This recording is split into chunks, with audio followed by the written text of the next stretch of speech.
और बड़ी जानकारी प्रवासी भारतीय सम्मेलन से जुड़ी हुई है। आपको बता दें कि आज सम्मेलन का आखिरी दिन है। राष्ट्रपति द्रौपदी मुर्मू कार्यक्रम में शामिल होंगी। थोड़ी ही देर में वो कार्यक्रम स्थल पहुंच चुकी हैं। राष्ट्रपति 27 प्रवासी भारतीयों को सम्मानित करेंगे और आपको बता दें कि सम्मेलन में इंडियन वर्कफोर्स पर भी चर्चा की जाएगी।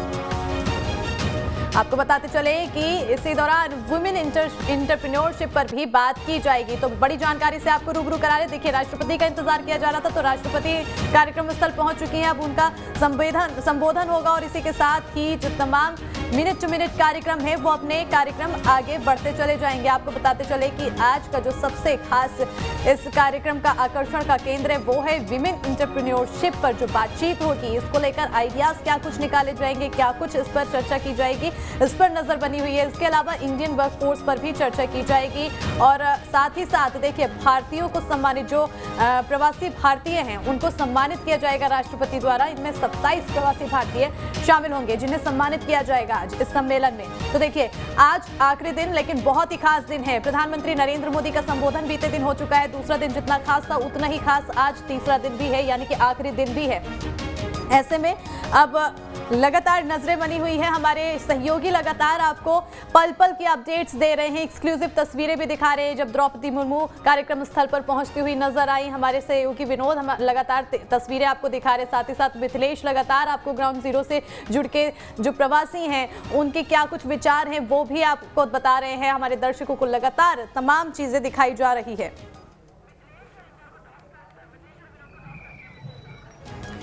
और देखिए, लगातार इन अपडेट्स के बीच मिथिलेश हमारे साथ लगातार जुड़े हुए हैं, विनोद हमारे साथ जुड़े हुए हैं। मिथिलेश की ओर रुख करना चाहूंगी। मिथिलेश, क्या कुछ हो रहा है फिलहाल?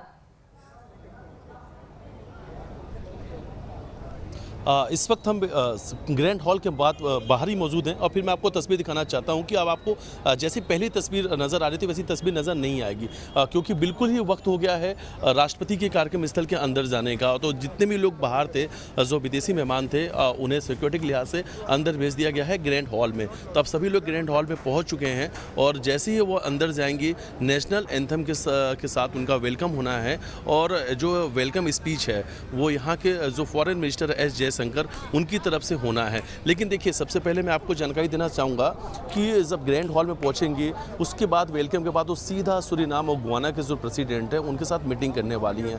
जब उनके साथ मीटिंग होगी और मीटिंग के बाद में फिर वो लगभग 3 साढ़े 3 बजे का वक्त होगा जब वो ग्रैंड हॉल में पहुँचेंगी।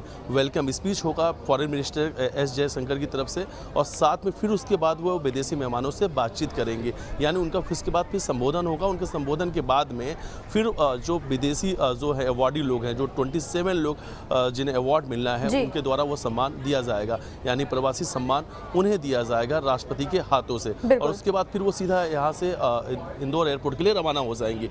लेकिन प्रेसिडेंट के आने को लेकर काफ़ी उत्साह नजर आया। जिस तरीके से उत्साह कल प्रधानमंत्री के आने के पहले लोगों को नजर आया, वैसे ही उत्साह इस बार नजर आई। क्योंकि खास था आज के दिन, क्योंकि फॉरेन मिनिस्टर निर्मला सीतारमण भी यहाँ पे मौजूद है। वुमेन के डायस्पोरा एंटरप्रेन्योरशिप, तो इन ये जो पूरा बात है वुमेन्स की ताकत को लेकर उस पर चर्चा कर रही थी। इसके पहले धर्मेंद्र प्रधान जो सेंट्रल मिनिस्टर हैं उन्होंने एजुकेशन और स्किल पे बात की। दूसरा सेशन इनका था निर्मला सीतारमण जी का, तो 2 सेशन होने थे।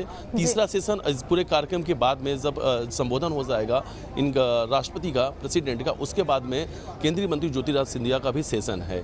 तो देखिए, आज 3 बड़े मंत्रियों का यहाँ पे सेशन भी रखा गया है। मिथिलेश, आपने सेशन की बात की और फिर राष्ट्रपति द्रौपदी मुर्मू के संबोधन की बात की। जो समापन संबोधन उनकी तरफ से किया जाएगा, कितने बजे होगा, किस बजे, कितने बजे और किस दौरान होगा ये समापन संबोधन?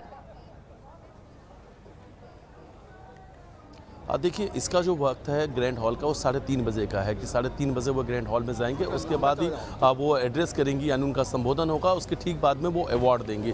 तो लगभग 4:45 तक ये समय पूरा चलता रहेगा। उसके बाद जो अभी मिनट टू मिनट प्रेसिडेंट का कार्यक्रम है उसके मुताबिक वो 4:45 में यहाँ से एयरपोर्ट के लिए रवाना हो जाएंगे। तो अभी इस वक्त प्रेसिडेंट आ चुके हैं, बिलियन कन्वेंशन सेंटर में पहुँच चुके हैं। और इसके बाद की बात की जाए तो अब धीरे धीरे जो मिनट टू मिनट कार्यक्रम है उस मिनट टू मिनट को कार्यक्रम को आगे बढ़ाया जा रहा है। है तो सेशन सुबह से शुरू कर दिया गया था।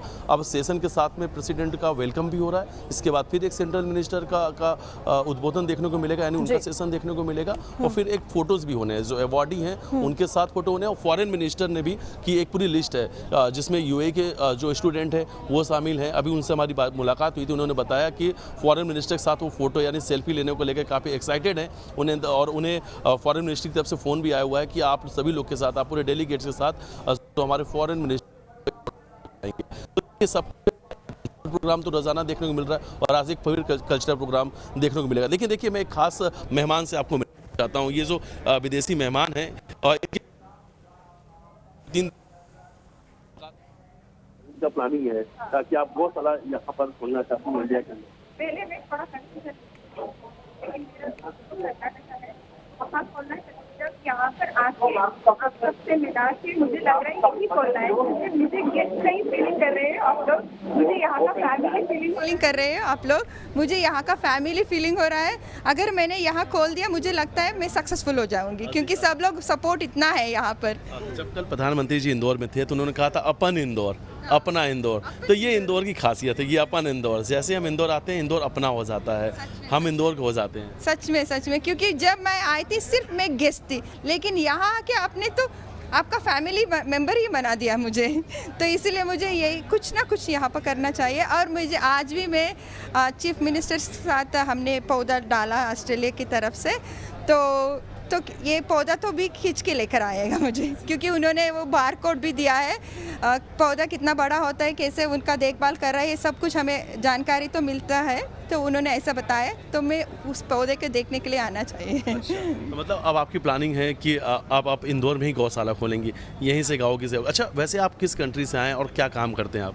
मैं पहले मैं सिंगापुर में रहती थी, अभी ऑस्ट्रेलिया में रह रही हूँ। वहाँ सिंगापुर में मेरा खुद का बिज़नेस था, कॉस्मेटोलॉजी बिज़नेस था।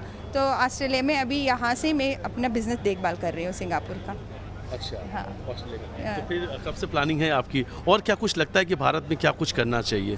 भारत में अभी तो बहुत डेवलपमेंट हो रहा है। जब मैं पहले आई थी उस टाइम पे इतना डेवलपमेंट नहीं था। जब मोदी जी आने के बाद वो हमें मोदी जी की वजह से खींच के आ रहे हैं यहाँ भारत को। पहले हमने थोड़ा डिस्कनेक्ट हुआ था, लेकिन अभी तो हमें लगता है यही आके बसना चाहिए, और इंदौर में। जैसे फीलिंग की बात की गई कि आप इंदौर आए, तो जिस तरीके से मेज़बानी को हमने मेहमान नवाजी हमने दिखाया, हमने होस्ट किया इंदौर ने। क्या जब ऑस्ट्रेलिया सिंगापुर जब कोई इंडियंस पहुंचते हैं, आप लोग वहाँ रहते हैं, तो क्या लगता है कि ये हमारे घर चले, हम इनसे बातें करें, इनसे हमारे देश के बारे में पूछें, ऐसी कुछ फीलिंग आती है? आपका क्वेश्चन मुझे समझ जब लोग इंडियंस वहाँ पहुँचते हैं ऑस्ट्रेलिया में और जब आपसे मुलाकात होती है, तो लगता है कि इनसे हम कुछ बातें करें, अपने देश के बारे में कुछ पूछें? हाँ सर, फिर भी मुझे कुछ समझ में नहीं आ रहा है आपका क्वेश्चन क्या पूछ रहे हो। मतलब आप इंडियन लोग मेन इंडियन से वहाँ आते हैं तब आप हाँ। खैर, गौशाला को लेकर और क्या कुछ प्लानिंग है आपका? वही मुझे खोलना चाहिए, लेकिन वो थोड़ा प्रॉब्लम है, क्योंकि उसको कैसे देखभाल करना थोड़ा वो मुश्किल है। वो सब मैं जानकारी लेकर सारा प्लान करके मैं यही खोलना चाहती हूँ। आज तो प्रेसिडेंट भी एड्रेस करने वाली हैं आप सभी लोगों को। यस, मैं थोड़ा एक्साइटमेंट हूँ वहाँ जाके। तो ठीक, okay, thank you so much. अच्छा, तो देखिए, जब हम सभी लोगों से बात कर रहे हैं तो खासतौर पे भारत की अब बात देखी जाए तो हर कोई इंडियन जो लोग हैं, जो हमारे विदेशी लोग हैं, जो हमारे विदेशी मेहमान हैं, खासतौर पे ये अब अतिथि नहीं रह गए। वो तो इनका कहना ये है कि अब हम तो यहीं के थे और यहीं आकर फिर अब यहीं के होके रह गए, जैसा इन्होंने बताया। तो देखिए, अब प्रवासी भारतीय दिवस की हम बात करते हैं तो ये जो पूरा कार्यक्रम है वो आज उसका अंतिम दिन है, समापन की हो रहा है। तो हम तमाम लोगों से अब तक हम बात कर चुके हैं और अधिकांश जो अलग अलग कंट्रीज़ हैं वहाँ के लोगों से हमने बातचीत की और वहाँ के लोगों से भारत के बारे में राय पूछा। वहाँ भारत के बारे में लोग किस तरीके से सोचते हैं वो सब कुछ हमने पूछा उन्होंने। तो 2-3 चीज़ें साफ नज़र आई कि प्रधानमंत्री मोदी की जो लीडरशिप है वो अब उसकी पूरी दुनिया देख रही है और पूरी दुनिया में एक अलग ही छाप है इंडियंस की, एक अलग ही पहचान बदल चुकी है। यानी बिल्कुल पहचान बदल चुकी है, अलग ही छाप चल चुकी है पूरे दुनिया में। इंडियंस की बात हर जगह हो रही है। विनोद, आपकी ओर रुख करना चाहूंगी। देखिए, प्रवासी भारतीय सम्मेलन की अगर बात की जाए, पहला दिन युवाओं पर केंद्रित था, दूसरा दिन प्रधानमंत्री का भाषण जो सबसे ज्यादा चर्चा का केंद्र रहा, उसमें कई आइडियाज प्रधानमंत्री द्वारा अपने संबोधन के दौरान दिए गए। आज का दिन विमेन के ऊपर केंद्रित है। ऐसे में आज अगर विमेन एंटरप्रेन्योरशिप पे बात हो रही है, क्या कुछ आइडियाज रखे गए हैं, कुछ ऐसे आइडियाज के बारे में जानकारी?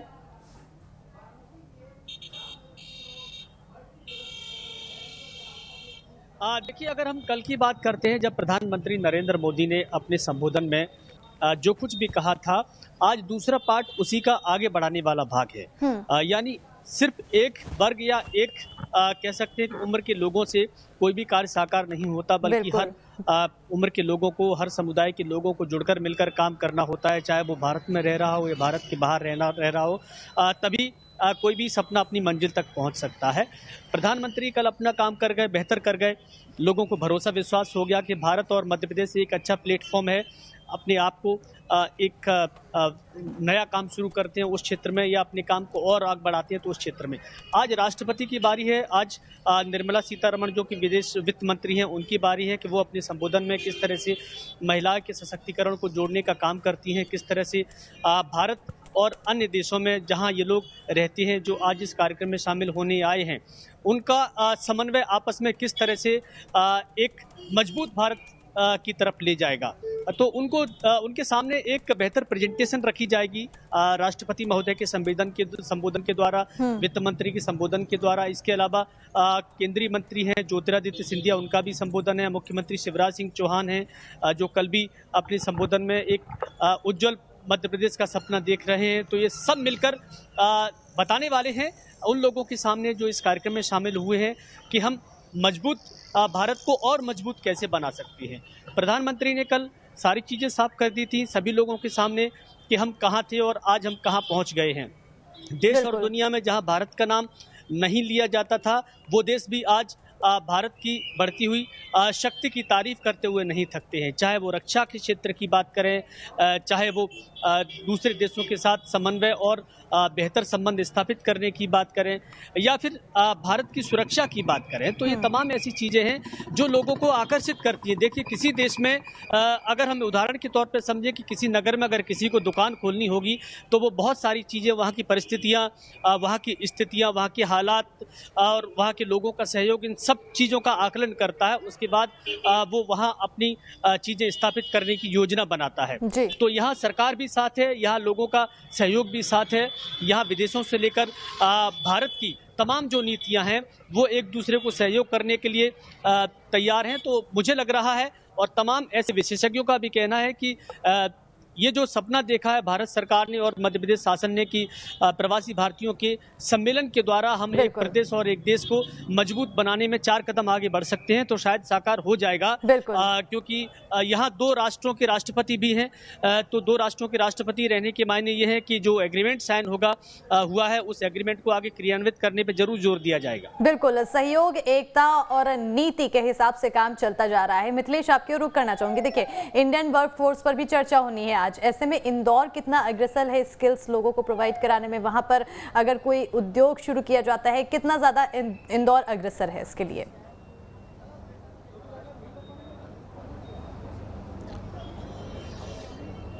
आवाज बिल्कुल। मिथिलेश, आपको आवाज आ रही है? जी मिथिलेश, क्योंकि आज इंडियन वर्कफोर्स पर भी चर्चा की जाएगी, ऐसे में सवाल यही है कि आखिर इंदौर कितना ज़्यादा अग्रसर है स्किल्स को लेकर? कोई भी अगर उद्योग शुरू किया जाता है उसको लेकर इंदौर कितना ज़्यादा अग्रसर है? देखिए, कुछ बेसिक चीज़ें मैं आपको बताना चाहूँगा इसके साथ कि स्किल से जुड़ी हुई चीज़ें हैं। पहले हम स्टार्टअप की बात कर लेते हैं कि जब पहला दिन था यूथ एनआरआई का, तो मध्य प्रदेश से उन नए स्टार्टअप को बुलाया गया था कि जिसकी पहचान दुनिया तक जा सके। उसमें पहली हमारी मुलाकात हुई थी कबाड़ी वाला करके, नाम सुन के बड़ा अजीब लगा होगा। तो उन्होंने कहा कि हमें यहाँ एज ए स्पोक पर्सन यानी एज ए स्पीच पर्सन बुलाया गया है, ये बताने के लिए कि जब ये थॉट हमारे मन में आया कि जब घर का जो कचरा है, अगर हमें उसे बाहर निकालना होता है, किसी कबाड़ी वाले को तलाशना होता है तो हमें कबाड़ी वाला नहीं मिलता है। बहुत छोटी सी सोच थी, लेकिन हमने इससे जब स्टार्ट किया तो लोगों ने हमारा मजाक उड़ाया कि यार ये क्या नाम है और ये कौन सा बिजनेस लेके आया, ये कौन सा नया स्टार्टअप है। तो बोले जब उसकी शुरुआत की थी तो लोग उस वक्त मजाक उड़ा रहे थे, आज करोड़ों रुपए का टर्नओवर है और इस वक्त लोग सिर्फ वो नहीं, मल्टीनेशनल कंपनी भी उस ऐप को यूज़ करती है। इसलिए ऐसे लोगों को बुलाया गया था जिन्होंने नया स्टार्टअप किया और कुछ नया लेकर आया, कुछ नए नवाचार पर उन्होंने काम किया। तो ऐसे लोगों से बातचीत कराई गई, यानी जो उनका अनुभव था वो शेयर किया गया, क्योंकि जब ये दुनिया भर की जो तमाम दूसरे दुनिया से लोग आए थे, जो विदेशी मेहमान आए थे, उनके तक ये टेक्नोलॉजी पहुंच सके, उनके तक ये विचार पहुंच सके और उनको ये विश्वास दिलाना था कि ये हमारे आइडियाज़ हैं जो हमारे युवा जिस पर काम कर रहे हैं। अगर आपके जो नए आइडियाज़ हैं वो भारत लेकर आएँ और भारत के साथ में विकास की भागीदारी अपनी दे। और अब चलिए थोड़ा सा मैं आपको और बताना चाहूँगा कि हम बिल्कुल मिथिलेश, जानूंगी आगे भी चर्चा लगातार जारी रहेगी और कार्यक्रम के लगातार डिटेल्स आपसे लेती रहूंगी।